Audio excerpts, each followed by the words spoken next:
चूल्हे की अग्नि जो है बड़ी पवित्र है, बहुत बहुत पवित्र है। इसलिए जो हमारे रसोई की अग्नि है, देवियों को इस बात का बड़ा ध्यान रखना चाहिए कि रसोई की अग्नि को कभी भी अपमानित नहीं करना चाहिए। अब आप सोच रहे होंगे हम अपमानित कैसे करते हैं। 80% घरों में रसोई की अग्नि का अपमान होता है। कितनी? 80% घरों में रसोई की अग्नि का अपमान होता है। और जिस घर में रसोई की अग्नि का अपमान होता है, उस घर में शांति नहीं रह सकती, उस घर में प्रेम नहीं रह सकता, उस घर में लक्ष्मी नहीं रह सकती, उस घर में सद्व्यवहार नहीं रह सकता, उस घर में सदाचार नहीं रह सकता। इसीलिए आप देखते होंगे कि प्रत्येक घरों की स्थिति आजकल क्या है, कैसी है? विचार घृणित हो गए, अपनापन रहा नहीं है, शांति दिमाग में है नहीं, लक्ष्मी होते हुए भी द्वंद्व का माहौल हमारे घर में बना हुआ है। ये किस कारण? कि हम एक अपराध करते हैं, और वो अपराध है रसोई की अग्नि का अपमान करना। अब देखिए, सुनिए,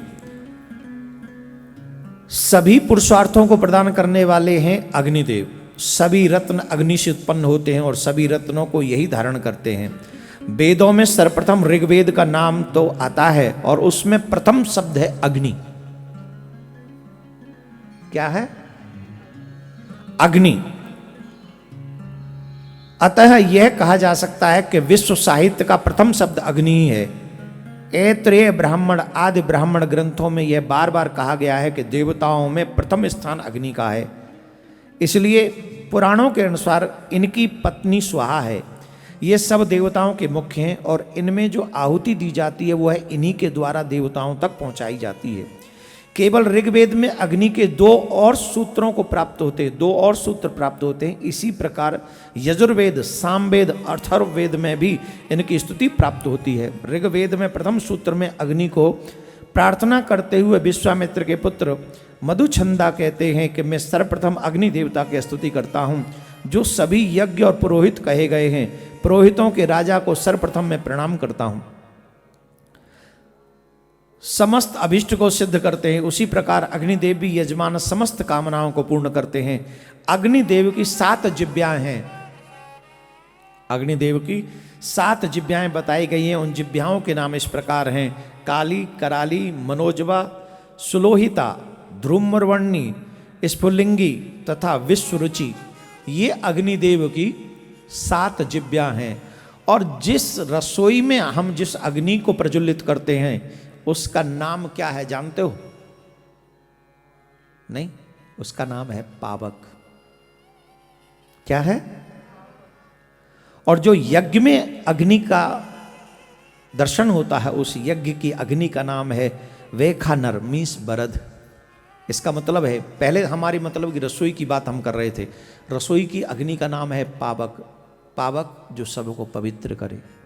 रसोई की पावक अग्नि हमारे लिए भोजन पकाती है।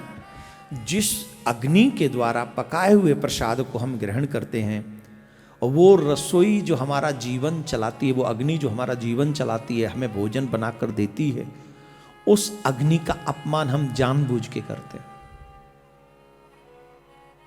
उस अपमान को करने से बचना चाहिए। अब आप ये पूछेंगे कि महाराज हमने अपमान कहाँ किया है, क्या अपमान किया? तो सुनिए, जब माताएं बहन बिना स्नान किए रसोई में अग्नि प्रज्वलित करती हैं, ये अग्नि का अपमान है। और 80% घरों में ये अपराध होता है। इसीलिए घर में अशांति बनी हुई है। आप बिना भोजन के जिंदा रह सकते हैं? ये रसोई में नहीं, आप बताइए, बिना भोजन के रह सकते हैं? वो भोजन बनाता कौन है? वो पावक।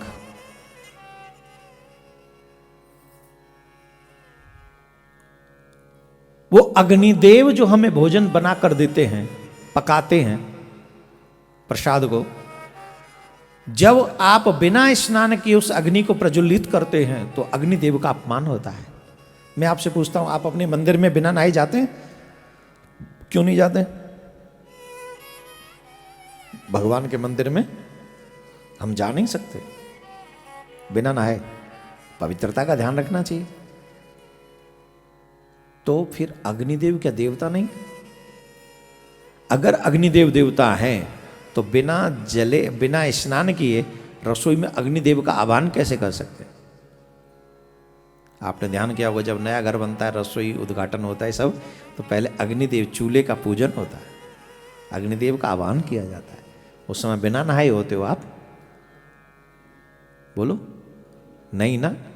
इसलिए मैं आप सबसे ये अनुरोध करूंगा। बहुत से लोग कहते हैं महाराज हम लोग ब्रह्मचर्य की स्थिति में हैं, हमारे ऊपर तो कोई दोष नहीं। नहीं, अगर आप सोए हो रात्रि में तो स्नान के बाद ही अग्नि को प्रज्वलित करें, और 12 बजे के बाद या 11 बजे के बाद कभी भी रसोई में अग्नि प्रज्वलित न करें। ये समझ ले, 2 चीज सीख लो आज से। एक, अग्निदेव को 11 बजे के बाद घर में न जलाएं। द्वितीय, बिना स्नान किए अग्निदेव का आवाहन न करें, बिल्कुल भी आवाहन न करें प्रज्वल। और अग्निदेव को जब बुलाएं तो एक बार रसोई में स्नान के बाद जाके प्रणाम कर ले, हे अग्निदेव आप इस परिवार पे कृपा बनाए रखना, आप पधारो, इतना कह के चूल्हा जला दो। हम ऐसा भगवान से आशा रखते हैं कि आपके परिवार में मंगल ही मंगल होगा। अग्निदेव कृपा करेंगे तो लक्ष्मी देव की कृपा भी बनी रहेगी, लक्ष्मी मैया भी कृपा बनाए रखेंगे।